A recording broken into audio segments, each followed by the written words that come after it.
Heyo everyone, Misha be Bark. You know what?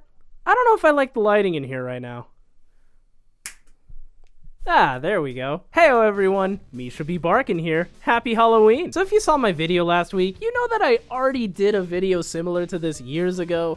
You might also know that I was in suit for that video, much like this one. Truth be told, I forgot that I already made a Halloween video in 2020, but hey, if Sniper Wolf is allowed to do the same thing every video, then I think I'm allowed to repeat one video idea, right? 308 Negra Arroyo Lane, Albuquerque, New Mexico, 87104. Anyway, it's October, which has a lot of nicknames. October, Rocktober, Spooky Month, Locktober, but more importantly, Halloween's in October, right? Honestly, when you think about it, it's the perfect holiday for us furries. A holiday of dressing up in costumes and eating an alarming amount of candy and not having to worry about trying to get in contact with the father that apparently none of us have. But yeah, it's a holiday of literally dressing up as anything we want, which is brilliant for us. It was the first time I took Misha to a party of non-furry friends, and he was pretty well accepted. But I'm getting ahead of myself. This week's video is discussing different things you can do this Halloween to make it a bit more furry. So without further ado, let's dive on in. Before we get started though, I'm not going to make a full video about this, but a furry named Latte recently was assaulted at a performance after someone quote-unquote crowd killing reeled back and punched them in the face as hard as they could. I'm not going to show the video because it's rough, but like, the guy is the only one moshing, so not much of a pit, but I digress. Anyways, it's been a few days and unfortunately Latte is showing signs of having long-term injuries due to the assault, as their eye doesn't move and for nights they've been restless and vomiting. Now I could say a lot about what I hope happens to the assaulter, but instead I want to take a more positive route and mention Latte's GoFundMe, which has been linked in the description down below. It's already hit the goal, but I imagine it's going to get a lot more expensive for them, considering surgery might be on the table. If you can, please throw a few dollars towards a fellow furry who just wanted to enjoy some music. Thanks in advance, and here's hoping you have a swift recovery, Latte. Now first and foremost, obviously, is dressing up your fursuit. Your costume doesn't just have to be your fursuit, it can be more. There's so many creative costume ideas that only get magnified by having a suit, and it's always fun to see how creative this community can be. Last year I was a cowboy, yeepaw! This year might be the year of the tie plushie tag on the ear, but I don't know yet. All of that being said, you don't need a fursuit for any of this. Before I had Misha, I bought some brown paw gloves, fox ears and a fox tail, some face paint, and a Nick Wilde shirt, and I dressed up as, well, Nick Wilde. And somehow thought I wasn't a furry. Let me know in the comments if you're dressing up as anything, and if your fursuit's involved, what species are you dressing up as? Next up is carving pumpkins. See this bad boy right here? I just got done carving this earlier today for the podcast I'm in, BarkBarkMeow. You should check it out if you've got some free time or need background noise for those chores you've been putting off.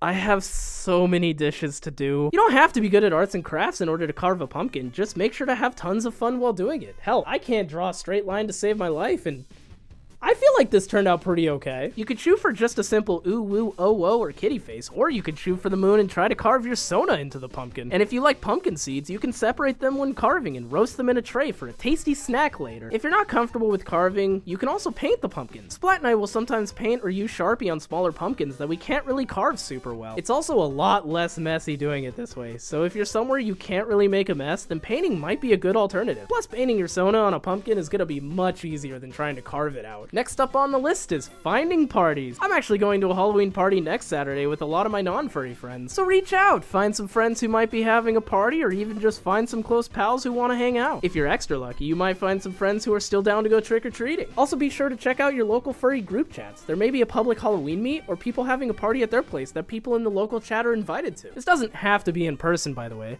You could just as easily host a Discord party and all come together and eat candy in your comfy pajamas and do little activities together.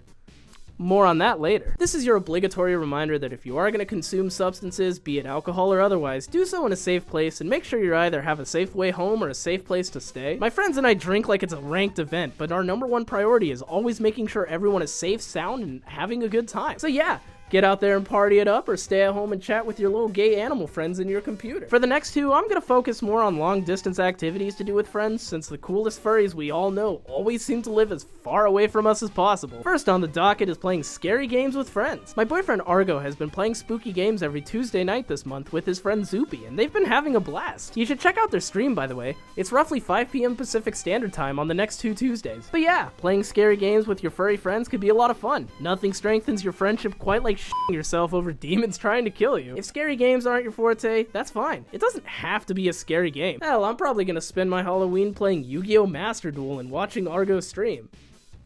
And so are you. Aren't you? Phasmophobia, Devour, Dead by Daylight, hell, even that Doors game on Roblox isn't a bad contender for a spooky game night.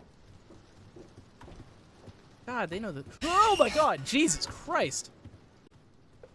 Okay, that got me. That actually f***ing got me. Holy shit. Last but not least is a Discord movie night. A lot of servers will have a movie night every week or every other week, and you can always do a spooky Halloween themed video for this week. There's horror films if you're feeling something real scary, but if you're like me and don't really like horror flicks, then there's still Halloween themed movies you can enjoy. You can have everyone in the voice channel be muted and have a special text chat where you can all joke about and meme on the movie if you want. I was part of a server that would do this all the time, and it was always hilarious and fun. That being said, if you don't have a server doing this, you can always just have a group call with your friends. So yeah, we're to the end of the video. Halloween's one of my favorite holidays because it's an excuse to eat too much candy, drink with my friends, and for one day out of the year being a furry is socially acceptable. Jokes aside, do you have any plans for Halloween? Let me know in the comments down below. Also let me know if I should do more videos in my fursuit. It won't ever be a weekly thing, but I don't mind throwing Misha on for a video every so often. With that being said, like and subscribe, and I'll see you in the next video. Bye! I'm free.